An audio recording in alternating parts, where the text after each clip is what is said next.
প্রতিশোধ নয়, সুবিচারের জন্য আন্তর্জাতিক অপরাধ ট্রাইব্যুনাল আইন সংশোধন করতে চায় অন্তর্বর্তী সরকার। শুধু তাই নয়, আইন বিশেষজ্ঞ সহ সব শ্রেণীর মানুষের মতামতকে সর্বোচ্চ গুরুত্ব দিয়ে বিচার কাজ হবে বলে জানিয়েছেন আইন উপদেষ্টা ডক্টর আসিফ নজরুল। বিকেলে রাজধানীর বিচার প্রশাসন প্রশিক্ষণ ইনস্টিটিউটে আন্তর্জাতিক অপরাধ ট্রাইব্যুনাল আইন 1973 সংশোধন বিষয়ক মতবিনিময় সভায় তিনি এসব কথা বলেন। আইন প্রতিষ্ঠায় সচেতনভাবে এই সরকার কোনো অন্যায় করবে না বলে আশ্বস্ত করেন আইন উপদেষ্টা।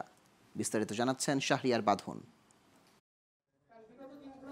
সোমবার রাজধানীর বিচার প্রশাসন ইনস্টিটিউটে আন্তর্জাতিক অপরাধ ট্রাইব্যুনাল আইন 1973 সংশোধন বিষয়ক মতবিনিময় সভায় যোগ দেন দেশ বিদেশের খ্যাতনামা আইন বিশেষজ্ঞরা সহ সচেতন ও সুশীল সমাজের ব্যক্তিরা। এতে সভাপতিত্ব করেন অন্তর্বর্তী সরকারের আইন, বিচার ও সংসদ বিষয়ক উপদেষ্টা ডক্টর আসিফ নজরুল। মতবিনিময় সভায় আন্তর্জাতিক অপরাধ ট্রাইব্যুনাল আইন 1973 সংশোধন বিষয়ে মতামত ও পরামর্শ দেন বক্তারা। যে প্রসিকিউশনে যদি ইন্টারন্যাশনাল লয়ার আনতে পারবে সেই বিধানটা থাকা দরকার। Since these crimes are of an international nature, there's good reason to improve on ordinary Bangladesh standards in some respects. এমন একটা ব্যবস্থা করা হোক যার মাধ্যমে ভিকটিম এবং যারা আসামি হবেন দুই পক্ষই যাতে মনে করেন যে এখানে একটা জাস্টিস হয়েছে। যারা পারপিট্রেটর ছিল তারা যেইভাবে বিচারটা করেছে, আমরা তার বাইরে সত্যিকার অর্থে যেভাবে বিচার হওয়া উচিত সেটাই করার চেষ্টা করছি। কোনো রাজনৈতিক দল যদি এই আইনের অধীনে কোনো অপরাধ করে তাহলে সে দলকে 10 বছর পর্যন্ত নিষিদ্ধ করার বিধান আমরা প্রস্তাব করছি।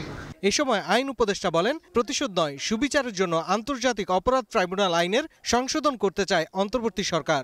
আমরা এখানে কোনো প্রতিশোধ চাওয়া, কোনো প্রতিহিংসা এটা না, আমরা সুবিচার চাই। আপনারা নিজের চোখে দেখেছেন কি ভয়ঙ্কর হত্যাকাণ্ড ঘটেছে। আমরা কখনো বিশ্বাস করতে পারতাম না যে একটা দেশের মানুষ আরেকটা একটা দেশের, আমি এটা বলতাম করে, একটা বৃদ্ধ প্রজন্ম একটা তরুণ প্রজন্মকে উন্মত্তভাবে খুনের নেশায় নেমেছিল আর কি। আমাদের চোখের সামনে আমরা সব দেখেছি। যত বেদনা বুকের ভিতর থাক, যত ক্ষোভ বুকের ভিতর থাক, আমরা এই চ্যালেঞ্জটা সম্পর্কে সম্পূর্ণ সচেতন আছি যে আমাদের এই বিচারটা সবার কাছে গ্রহণযোগ্য হতে হবে। তিনি বলেন, আইন বিশেষজ্ঞ সহ সমাজের মানুষের মতামতকে সর্বোচ্চ গুরুত্ব দিয়ে বিচার কাজ হবে।